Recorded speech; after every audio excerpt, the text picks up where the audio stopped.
Good evening, children. Today's our topic coordination, third part. Okay. మనం ఈరోజు third పార్ట్లో central neuro system గురించి మనం డిస్కస్ చేద్దాం. Central neuro system include brain and spinal cord. ఈ central neuro సిస్టంలో ఏవి ఇంక్లూడ్ అయి ఉంటాయని చెప్తున్నాం అంటే 2 పార్ట్స్గా ఇది డివైడ్ అయినట్టుగా చూస్తున్నాం. అవి ఒకటి బ్రెయిన్, తర్వాత వచ్చేసి స్పైనల్ కార్డ్. ఓకే, అయితే it's coordinates all neural functions. అసలుకి ఈ న్యూరల్ ఫంక్షన్స్ అన్నీ కూడా ఎలా జరుగుతాయి అని అంటే ఈ బ్రెయిన్ తర్వాత స్పైనల్ కార్డ్ యొక్క ఈ రెండిటి యొక్క కోఆర్డినేషన్ వల్లే జరుగుతాయని చెప్పుకుంటున్నాం అనమాట. ఓకే, అయితే ఫస్ట్గా మనం అసలుకి బ్రెయిన్ యొక్క స్ట్రక్చర్ ఏంటి, బ్రెయిన్ యొక్క ఫంక్షన్స్ ఏంటో మనం చూద్దాం. ఇక్కడ మనం బ్రెయిన్ అని చూస్తున్నాం కదా. When compare to body weight, human brain quite large as a compared to several other animals. ఇక్కడ మనం ఏం చెప్పుకుంటున్నామని చూసినట్లయితే అసలుకి హ్యూమన్ బాడీని తర్వాత యానిమల్ బాడీస్తో పోల్చినప్పుడు మరీ ముఖ్యంగా హ్యూమన్ బ్రెయిన్ అన్నది యానిమల్స్ బ్రెయిన్ కంటే కూడా పెద్దగా ఉంటుంది. బ్రెయిన్ క్వైట్ లార్జ్గా ఉంటుంది అనేసి మనం చెప్పుకుంటున్నాం. చిల్డ్రన్ మీకు డౌట్ రావచ్చు, అయితే మరి ఫర్ ఎగ్జాంపుల్ ఎలిఫెంట్ బ్రెయిన్ అని అనుకుంటే అలాంటి పెద్ద యానిమల్స్ యొక్క బ్రెయిన్స్ మాత్రం పెద్దగానే ఉంటాయి. నార్మల్గా యానిమల్స్గా మనం చెప్పుకునే వాటికంటే మాత్రం హ్యూమన్ బ్రెయిన్ పెద్దగా ఉంటుంది అనమాట.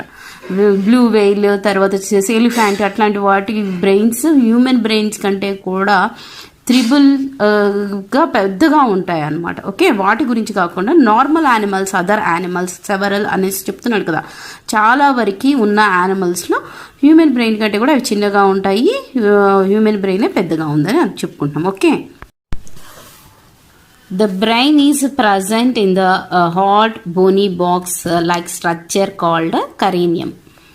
It is covered by 3 layers called meninges. ఇక్కడ మనం ఏం చెప్పుకుంటున్నాం, అసలుకి బ్రెయిన్ అన్నది ప్రజెంట్ ఎక్కడ ఉంటుంది అని మనం చూసినట్లయితే హార్డ్ బోనీ బాక్స్లో ఇది ఉంటుంది అనమాట. అలాగే మనం చూసినట్లయితే దాని స్ట్రక్చర్ని బట్టి మనం ఏమని పిలుస్తాము, కరేనియం అని పిలుస్తామంటాము. అంటే దాన్ని తెలుగులో మనం కపాలం అని పిలుస్తాం కదా, అదే అనమాట. ఓకే, మన ఫేస్ ఉన్న భాగం, మన హెడ్ పైన మన హెడ్ అని మనం చెప్పుకుంటాం కదా, అదే అనమాట. Okay, it is covered by 3 layers called meninges. అయితే ఈ బ్రెయిన్ చుట్టూ కూడా 3 layers కవర్ చేయబడి ఉంటాయి. ఆ 3 layers ఏమని పిలుస్తాము అని చూసినట్లయితే మెనింజెస్ అని పిలుస్తాము అనమాట. Okay, the meninges are continuous and covered the spinal cord as well. ఇక్కడ మనకేం చెప్తున్నాడు, ఈ మెనింజెస్ అంటే మనం ఏం చెప్పుకున్నాం, 3 layers కదా. బ్రెయిన్ చుట్టూ ఉంటే 3 layers. ఆ 3 layers కంటిన్యూ, అవి ఎక్కడి దాకా కంటిన్యూ కవర్ అయి ఉంటాయి అని అంటే స్పైనల్ కార్డ్ దాకా కూడా అవి కంటిన్యూ అయినట్లుగా కవర్ అయినట్లుగా మనకు అనిపిస్తుంది. Okay, the space between the inner layer. ఇప్పుడు మనం 3 layers అని చెప్పుకుంటున్నాం కదా, ఆ 3 layers ఒక ఇన్నర్ లేయర్లో ఏముంటుందని చెప్తున్నాడు, ఈజ్ ఫిల్డ్ విత్ ఫ్లూయిడ్. అది ఫ్లూయిడ్తో నింపబడి ఉంటుంది అనేసి చెప్తున్నాడు. ఓకే, అయితే ఆ ఫ్లూయిడ్ని ఏమని పిలుస్తామని చెప్తున్నాడు, fluid called cerebrospinal fluid. దాన్ని ఏమని పిలుస్తారు, స్పెరిబ్రో అని కానీ లేకపోతే స్పైనల్ ఫ్లూయిడ్ అని కానీ పిలుస్తాము అని చెప్తున్నాడు. ఇందులోని ఇన్నర్ లేయర్లో ఉన్న ఫ్లూయిడ్ని. Okay, it serves as a shock absorbing medium and protects the brain against shocks, jerks as with the meninges and cranium. ఇక్కడ మనం ఏం చెప్పుకుంటున్నామని మనం చూసినట్లయితే ఎప్పుడైతే షాక్స్ కానీ తర్వాత జర్క్స్ కానీ ఒకవేళ వచ్చినా కానీ ఈ యొక్క లేయర్స్, ఈ మెనింజెస్ లేయర్స్ ఒకటి, తర్వాత వచ్చేసి మనం చూసినట్లయితే ఈ కరేనియం ఏం చేస్తాయి అని అంటున్నాడు, వాటి నుంచి బ్రెయిన్ని ప్రొటెక్ట్ చేస్తాయి. అంటే మనం పడ్డప్పుడు కానీ లేకపోతే మనము వినకూడని మాటలు ఏమైనా విన్నప్పుడు కానీ అలాంటి షాక్స్ ఏమైనా జరిగినా కానీ లేకపోతే షాక్ ట్రీట్మెంట్స్ అలాంటివి ఏమైనా ఇచ్చినా కానీ ఏవి ప్రొటెక్ట్ చేస్తాయి అని మనం చూసినట్లయితే ఈ మెనింజెస్ అండ్ తర్వాత మనం చూసినట్లయితే కరేనియం, ఈ 2 కూడా బ్రెయిన్ని ప్రొటెక్ట్ చేస్తాయి అనేసి చెప్తున్నాం అనమాట. Okay, mainly the nervous cell bodies together with capillaries. అసలుకి కపిలియర్స్ అంటే ఏంటి, మనం బ్లడ్ వెజల్స్ అనమాట, అంటే రక్తనాళాలు అని చెప్పుకుంటాం కదా అవి. Okay, from A mass called grey matter. అసలుకి గ్రే మ్యాటర్ ఎక్కడ ఉంటుంది అని మనం అనుకుంటే ఇది ఇక్కడ మనకి కనిపిస్తుంది కదా చిల్డ్రన్, ఇలాగా దీని ఇలాగా కవ్ చేసి ఉన్నాయి కదా, ఇవన్నీ కూడా ఏంటంటే గ్రే మ్యాటర్ అనమాట. అయితే వైట్ మ్యాటర్ ఏది అని అంటే ఈ లోపల ఉన్నది ఇదంతా కూడా వైట్ మ్యాటర్ అని చెప్పుకుంటాం. అదే ఇక్కడ మనకి ఏం చెప్తున్నాడు, while the myelinated axes are those covered by fatty sheets from the white matter. ఇదంతా కూడా వైట్ మ్యాటర్ కింద మనం చెప్పుకుంటాం అన్నమాట. Okay, the gray matter is usually present on the periphery while the white matter is present towards the center. ఇక్కడ మనకి ఈ picture చూస్తున్నారు కదా, ఈ పిక్చర్లో మనకి ఈ అవుటర్ ప్లేస్ ఉంది కదా, ఈ అవుటర్ ప్లేస్లో లేకపోతే ఈ ఎడ్జెస్లో మొత్తం కూడా ఏమి ఉంటుంది అని మనం చూసినట్లయితే గ్రే మ్యాటర్ ఉంటుంది అనేసి చెప్తున్నాడు. అయితే ఈ సెంటర్లో ఉన్న దంతా కూడా ఏంటి అని చూసినట్లయితే వైట్ మ్యాటర్ అనేసి చెప్తున్నాడు అనమాట. ఈ వైట్ మ్యాటర్ని, ఈ గ్రే మ్యాటర్ని అవి ప్రొటెక్ట్ చేసేది ఏంటి అని అంటే ఈ 3 లేయర్సే అనమాట. ఓకే, ఆ 3 లేయర్స్ వల్ల ప్రొటెక్ట్ అయి ఉంటాయి అనేసి మనకి చెప్తున్నాడు. ఓకే, అయితే ఇక్కడ మనం చూసినట్లయితే దాన్నే మనకి ఏం చెప్తున్నాడు, as we have already study, వీటి గురించి మనం ఎప్పుడు చదివేసుకున్నామని చెప్తున్నాడు. అది ఎప్పుడు చదువుకున్నామని మనం చూసినట్లయితే the functions of the brain control centre was known nearly 2000 years back. మన 2000 ఇయర్స్ బ్యాకే మనకి ఈ స్టడీ అన్నది జరిగిపోయిందని చెప్తున్నాడు. ఎవరి వల్ల అని మనం చూసినట్లయితే ఈ గ్రీక్ ఫిజియాలజిస్ట్ చిల్డ్రన్. అసలుకి ఈ ఫిజియాలజిస్ట్ అంటే ఏంటి అనేసి మనం చూసినట్లయితే అసలుకి హ్యూమన్ బాడీలో ఉన్న ఆర్గాన్స్ అన్నీ ఏమేం ఫంక్షన్స్ ఎలాగ ఫంక్షనింగ్ అవుతాయి, అసలు హ్యూమన్ బాడీలో ఎలాంటి ఆర్గాన్స్ ఉన్నాయి, ఇవన్నీ కూడా స్టడీ అన్నది ఎప్పుడు జరిగిందంటే 2000 ఇయర్స్ బ్యాకే ఈ గ్రీక్ ఫిజియాలజిస్టులు అన్న వాళ్ళు చెప్పారనమాట. ఫిజియాలజిస్ట్ అంటే బాడీ మొత్తాన్ని కూడా స్టడీ చేసేవాళ్ళు. బాడీ హ్యూమన్ బాడీలో ఉన్న ఆర్గాన్స్ అన్నిటినీ అవి వాటి యొక్క ఫంక్షన్స్ ఎలా ఉంటాయి అని స్టడీ చేసేవాళ్ళనే ఈ ఫిజియాలజిస్ట్ అని అంటారు అనమాట. Okay, four brain, middle brain, hind brain. మనం చూసినట్లయితే we usually studied about the brain in 3 divisions as follows. ఈ బ్రెయిన్ని 3 డివిజన్స్గా డివైడ్ చేసినట్లుగా మనకు కనిపిస్తుంది. ఆ 3 డివిజన్స్లో మనం ఫస్ట్గా మనం చూసినట్లయితే 4 బ్రెయిన్ గురించి మనం చూద్దాం. ఓకే చిల్డ్రన్, ఇక్కడ ఉన్న పిక్చర్ని చూడండి. ఇది వచ్చేసేసి 4 brain, middle brain and hind brain. Okay, అలాగే మనకి ఈ 4 బ్రెయిన్లో 2 పార్ట్స్ మనకు చెప్తున్నాడు. ఒకటి వచ్చేసేసి సెరిబ్రమ్, ఇంకొకటి వచ్చేసి డియాన్సెఫలైన్. ఇక్కడ మనం చూసినట్లయితే ఇక్కడ మనకి ఇక్కడ పిక్చర్ ఉంది కదా, ఈ పిక్చర్లో ఈ పార్ట్ అంతా, ఈ బిగ్ పార్ట్, ఈ మొత్తం బిగ్ పార్ట్ మొత్తాన్ని కలిపేసేసి మనకి సెరిబ్రమ్ అనేసి చెప్తున్నాడు. ఈ లోపల ఇక్కడ ఉన్నది కదా, దీన్ని మనకి ఏం చెప్తున్నాడు అంటే డియాన్సెఫలైన్ అనేసి మనకి పిక్చర్లో ఇచ్చాడు. ఈ డియాన్సెఫలైన్ తర్వాత మనం చూసినట్లయితే సెరిబ్రమ్, ఈ 2 కలిపేసేసి ఏ బ్రెయిన్లో ఉంటాయి అంటే ఈ ఫర్ బ్రెయిన్లోనే ఉంటాయి అన్నమాట. ఈ ఏరియా మొత్తం కూడా ఎలా ఉంటుంది అని అంటే బిగ్గా, లార్జ్గా, పెద్దగా మనకి కనిపిస్తుంది. ఓకే, అయితే దీని యొక్క ఫంక్షన్స్ ఏంటో మనం ఒకసారి చూద్దాం. అసలు ఇక్కడ మనం ఈ 4 బ్రెయిన్ గురించి చూద్దాం. ఈ 4 బ్రెయిన్ వచ్చేసేసి మనం ఆల్రెడీ ఇక్కడ డిస్కస్ చేసాము. అది లార్జ్ బ్రెయిన్, బిగ్ బ్రెయిన్గా కనిపిస్తుంది అనేసి. అసలు అది ఎలా కనిపిస్తుంది అని మనం చూసినట్లయితే ఇక్కడ మనకి ఇచ్చాడు ఆల్ ఫ్యాక్టరీ లోబ్స్ అనేసి చెప్తున్నాడు. ఈ ఆల్ ఫ్యాక్టరీ లోబ్స్ బట్టి దాని అపీరియన్స్ ఎలా ఉంటుంది అని అంటే these cube shaped widely spread bodies are visible from the ventral surface only. అంటే ఈ వెంట్రల్ సర్ఫేస్ మనకి ఎలా కనిపిస్తుంటే ఇక్కడ మీకు ఒక పిక్చర్ చూపిస్తున్నాను చూడండి. ఇలా మనకి దాని స్ట్రక్చర్ కనిపిస్తుంది అనమాట. ఓకే, ఇవే వచ్చేసేసి ఆల్ ఫ్యాక్టరీ ట్యూబ్స్ అని కూడా మనం చెప్పుకోవచ్చు అనమాట. ఈ 2వి ఓకే, ఇలా మనకి కనిపిస్తుంది అనమాట. దీన్ని మనం ఏమని చెప్పుకుంటున్నామంటే ఇవే అనమాట క్యూబ్ షేప్. ఓకే, ఇవి వైడ్గా మనకి స్ప్రెడ్ అయ్యి ఈ బాడీ మొత్తం కూడా, అంటే హ్యూమన్ బాడీస్లో ఏవేవైతే ఉంటాయో వాటి మొత్తాన్ని కంట్రోల్ చేయగలిగే, స్ప్రెడ్ చేయగలిగే ఫంక్షన్ ఎక్కడ ఉంటుంది అంటే ఇందులోనే మనకి ఈ విధంగా కనిపిస్తుంది అనేసి చెప్తున్నాడు. ఓకే, అలాగే వీటి యొక్క ఫంక్షన్ ఏంటి అని మనం చూసినట్లయితే these are concerned with sense of smell, అంటే ఇవి స్మెల్ని గ్రహించే జ్ఞానాన్ని కలిగి ఉంటాయి అనేసి మనకు చెప్తున్నాడు అనమాట. ఓకే, నెక్స్ట్ మనం చూసినట్లయితే cerebrum. It consist of 2 lobes called cerebral hemisphere. ఇక్కడ నేను చూపిస్తున్నా చూడండి, దీన్నే సెరిబ్రల్ హెమిస్పియర్స్ అంటారు.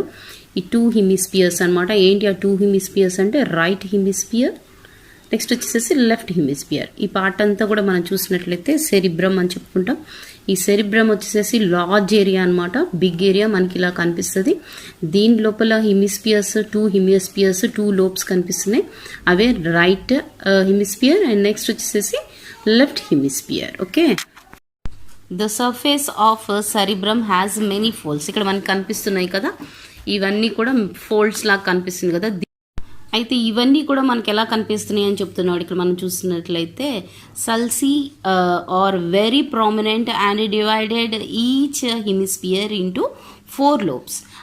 అవే మనకి ఈ సల్సీ అన్నవి అంటే మనం ఇలా అణిగిపోయి ఉన్నవి అనేసి చెప్పుకుంటాం కదా, ఆ జైరియే కానీ లేకపోతే సల్సీయే కానీ ఇలా అణిగిపోయిన ఉన్నవి ఎలా ఉంటాయంట 4 lobesగా మనకి డివైడ్ అయి ఉంటాయి అనేసి చెప్తున్నాడు అనమాట. ఆ 4 lobes ఇక్కడ మనకి ఏం చెప్తున్నాడు, వాటిని చూసినట్లయితే 4 lobes మనకి ఇక్కడ నేను ఒక పిక్చర్ చూపిస్తున్నా చూడండి. ఈ 4 lobes అనమాట. ఈ 4 lobesలో మనం ఫస్ట్గా మనం చూసినట్లయితే లెటరల్ సల్కస్, సెకండ్ వన్గా మనం చూసినట్లయితే సెంట్రల్ సల్కస్, అలాగే థర్డ్ వన్గా మనం చూసినట్లయితే పెరిటో ఆక్సిపిటల్ సల్కస్, అలాగే ఫోర్త్ వన్గా మనం చూసినట్లయితే కాల్కరిన్ సల్కస్. ఓకే, ఈ 4 lobes అన్నవి వీటిలో మనకి కనిపిస్తున్నట్లుగా కనిపిస్తుంది అనమాట. Corpus callosum connected the 2 hemispheres. ఇక్కడ మనం చూస్తున్నాం కదా, ఆల్రెడీ మనం ప్రీవియస్ పిక్చర్లో చూసాం. ఏవైతే ఇవి మనకి 2 హెమిస్పియర్స్గా కనిపిస్తాయి కదా, ఆ 2 హెమిస్పియర్స్ని రైట్ హెమిస్పియర్ అండ్ లెఫ్ట్ హెమిస్పియర్స్ని రెండింటిని కనెక్ట్ చేసేదాన్నే మనం ఇక్కడ కార్పస్ కలోసియం అనేసి చెప్పుకుంటున్నాం అనమాట. ఓకే, ఈ ప్లేస్ అనమాట ఇది, ఇలాంటిదే దాన్ని రెండింటిని కనెక్ట్ చేస్తుంది అనమాట. ఓకే, ఈ సెరిబ్రమ్ యొక్క ఫంక్షన్స్ ఏంటని మనం చూసినట్లయితే మెంటల్ ఎబిలిటీ, కంట్రోల్, థింకింగ్, అంటే మనం ఐక్యూ లెవెల్ ఎంత ఉంది అన్నది మనకు తెలిసే విధంగా ఉంటుంది అంటున్నాడు. అలాగే మనం చూసినట్లయితే కంట్రోల్ థింకింగ్ అంటే వాళ్ళు ఎంతవరకు ఆలోచించాలి, ఎంతవరకు ఆలోచించగలుగుతారు అన్నది. తర్వాత వచ్చేసేసి మెమరీ, వాళ్ళకి ఎంతవరకు గుర్తుంచుకోగలుగుతారు ఏదైనా వాళ్ళ జ్ఞాపక శక్తి ఎలా ఉంటుంది. అలాగే రీజనింగ్, ఏదైనా ప్రాబ్లం వచ్చినప్పుడు వాటికి కారణాలు వెతికే శక్తి. అలాగే పర్సెప్షన్ అని అంటున్నాడు, ఎమోషన్స్ అండ్ స్పీచ్. అలాగే మనం ఎవరైనా కానీ మనతో ఏమైనా మాట్లాడినప్పుడు ఎంతవరకు మాట్లాడాలి, ఇవంతా ఇంటెలిజెన్స్కి సంబంధించింది అనమాట. ఇదంతా కూడా మనం చూసినట్లయితే సెరిబ్రమ్లోనే ఉన్నట్లుగా మనకు అనిపిస్తుంది. ఇవే కాకుండా మనం చూసినట్లయితే ఇంకా రెస్పాండ్ దేనికి అవుతుంది అని మనం చూసినట్లయితే కోల్డ్కి, హీట్కి, పెయిన్, ప్రెషర్ అంటే చలికే కానీ వేడికే కానీ బాధే కానీ, తర్వాత మనం ప్రాబ్లమ్స్కి కొన్నిటికి మైండ్ చాలా డిస్టర్బ్గా ఒత్తిడికి ఫీల్ అవుతాం కదా, అలాంటివన్నిటికి కూడా రెస్పాండ్ అయ్యే ఏరియా ఏది అని మనం చూసినట్లయితే ఈ సెరిబ్రమ్ ఫంక్షన్స్ వల్లే ఇలాంటివన్నీ జరుగుతాయి అనేసి చెప్తున్నారు అనమాట. ఓకే, మనం ఇప్పుడు దాకా 4 బ్రెయిన్లో వచ్చేసేసి ఈ సెరిబ్రమ్ గురించి డిస్కస్ చేసాం కదా. ఇప్పుడు ఈ 4 బ్రెయిన్లో వచ్చేసేసి సెకండ్ పార్ట్ మనం చూసినట్లయితే డిఎన్సెఫలెన్ గురించి ఇప్పుడు మనం చూద్దాం. ఇందులో మనం చూసినట్లయితే ఇక్కడ ఏం చెప్తున్నాడు అంటే rhomboid. This rhomboid shape lobes visible from inferior surface of brain. ఇది బ్రెయిన్లో మనకి ఇన్నర్ సర్ఫేస్లో కనిపిస్తుంది అనేసి చెప్తున్నాడు కదా. అయితే అది ఎలా ఉంటుందో నేను ఇక్కడ మీకు ఒక పిక్చర్ చూపిస్తున్నా చూడండి. ఇది ఆల్రెడీ మనం పైన ఉన్నదంతా కూడా చూసినట్లయితే ఈ సెరిబ్రమ్ సర్ఫేస్గా మనం చూసాం కదా, దాని లోపల ఉన్న సర్ఫేసే మనం చూసినట్లయితే ఇదిగా మనకి కనిపిస్తుంది. దీన్ని మనం ఏమని చెప్పుకుంటున్నాం, డిఎన్సెఫలిన్ అనేసి చెప్తున్నాం. ఈ డిఎన్సెఫలిన్ వచ్చేసేసి రాంబాయిడ్ అని అంటే ఈక్వల్గా ఉన్నాయి కదా ఇవి, అవే మనకి రైట్ థలమస్ అండ్ లెఫ్ట్ థలమస్ అనేవి ఈక్వల్గా ఉన్నాయి కదా, దాని గురించే చెప్తున్నాడు. అలాగే దీంట్లోనే మనం ఇక్కడ చూస్తున్నాం కదా హైపోథలమస్. ఓకే, ఇవి కనిపిస్తున్నాయి అనమాట. దాన్ని మనకి ఏం చెప్తున్నాడు అంటే ఇది అసలుకి ఈ పార్ట్ ఎక్కడ ఉంటుంది అనేసి మనం చూసినట్లయితే it lies between cerebrum and middle brain. ఈ సెరిబ్రమ్ ఇక్కడ ఉంది, తర్వాత ఇక్కడ ఉన్న మిడిల్ బ్రెయిన్ ఉంటుంది అనమాట. ఈ రెండిటికి మధ్యలో ఉన్న ఏరియానే ఇది మనం చూసినట్లయితే మనకి ఈ ప్లేస్ కనిపిస్తుంది అనమాట. ఓకే, అలాగే మనం చూసినట్లయితే దీని లోపల ఏముంటాయి ఇంపార్టెంట్గా అని చూసినట్లయితే it divided into thalamus and hypothalamus. ఆ హైపోథలమస్ థలమస్ అన్నవి కూడా రైట్ థలమస్, తర్వాత వచ్చేసి లెఫ్ట్ థలమస్ అని రెండు ఉంటాయి. ఆ తర్వాత వచ్చేసి హైపోథలమస్ ఇదనమాట, ఇవి ఉంటాయి అనమాట. అయితే వీటి యొక్క ఫంక్షన్ ఏంటో కూడా మనం ఇప్పుడు చూద్దాం. ఓకే, డిఎన్సెఫలైన్ యొక్క ఫంక్షన్స్ మనం చూసినట్లయితే such as a pain, temperature, light అంటే మన బాడీలో ఉన్న డిఎన్సెఫలైన్ యొక్క ఫంక్షన్స్ మనం చూసినట్లయితే మన బాడీలో ఉండే మజిల్ యాక్టివిటీసే కానీ, తర్వాత వచ్చేసి మనం చూసినట్లయితే such as a pain, temperature, light, ఇవన్నీ కూడా emotions, anger, next water balance, తర్వాత blood pressure, body temperature, hungry, ఇవన్నీ కూడా కంట్రోల్ చేస్తాయి అన్నమాట. కంట్రోల్ చేస్తాయి, ఈక్వల్ చేస్తాయి అన్నమాట. ఓకే,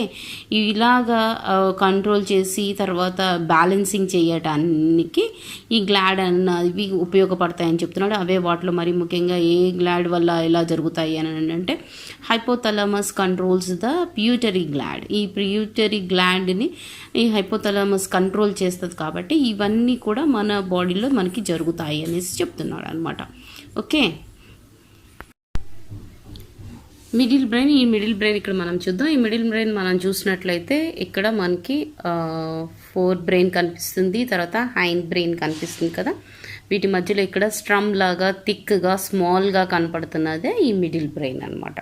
ఓకే, వీటి యొక్క ఫోన్స్ ఏం చేస్తున్నాయి, ఈ హైండ్ బ్రెయిన్ని తర్వాత వచ్చేసి ఈ ఫోర్ బ్రెయిన్ని కలుపుతున్నట్లుగా కనిపిస్తుంది. ఓకే, దీని యొక్క ఫంక్షన్ ఏంటి అని మనం చూసినట్లయితే మనం ఇక్కడ ఫోర్ హెడ్ చూస్తున్నాం కదా. ఈ ఫోర్ హెడ్ నుంచి వచ్చే ఏదైనా కానీ ఇన్ఫర్మేషన్ని స్పైనల్ కార్డ్కి పంపిస్తుంది అనమాట. అలాగే స్పైనల్ కార్డ్కి వచ్చే ఇన్ఫర్మేషన్, స్పైనల్ కార్డ్కి ఇన్ఫర్మేషన్ ఎట్లా వస్తుంది, సెన్సరీ మోటార్ థింగ్స్ నుంచి వస్తాయి కదా. అంటే మనం చూడటం ద్వారా, తర్వాత మన స్కిన్కి ద్వారా మనకి సెన్స్ ఆర్గాన్స్ ఉన్నాయి కదా, వాటి ద్వారా వచ్చే ఇన్ఫర్మేషన్ని స్పైనల్ కార్డ్ నుంచి మళ్ళీ ఈ మిడిల్ బ్రెయిన్కి వస్తుంది. ఈ మిడిల్ బ్రెయిన్ నుంచి అది ఎక్కడికి పంపిస్తుంది అంటే థలామస్కి, అంటే హైపోథలామసే కానీ తర్వాత థలామస్కే కానీ ఆ ఇన్ఫర్మేషన్ని పాస్ చేస్తుంది అనమాట. ఓకే, ఇలాగా ఆ ఇన్ఫర్మేషన్ అన్నది మిడిల్ బ్రెయిన్ నుంచి పాస్ అవుతుంది అనమాట. దీనివల్ల మనకి మరీ ముఖ్యంగా మనం చెప్పుకోవాలంటే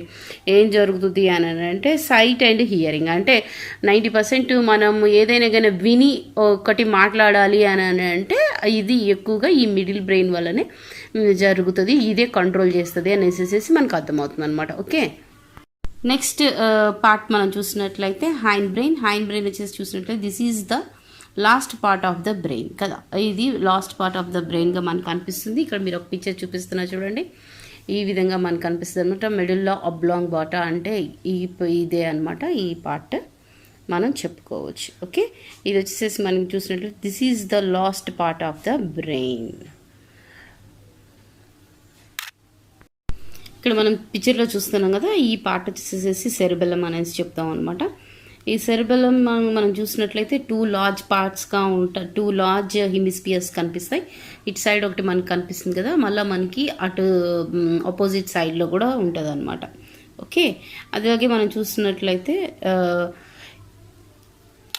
ఇక్కడ మనం చూస్తున్నది మెడోలా అబ్లాంగాటా. ఇది వచ్చేసి మనం చూసినట్లయితే ట్రయాంగులర్ షేప్లో మనకి ఇక్కడ కనిపిస్తుంది కదా.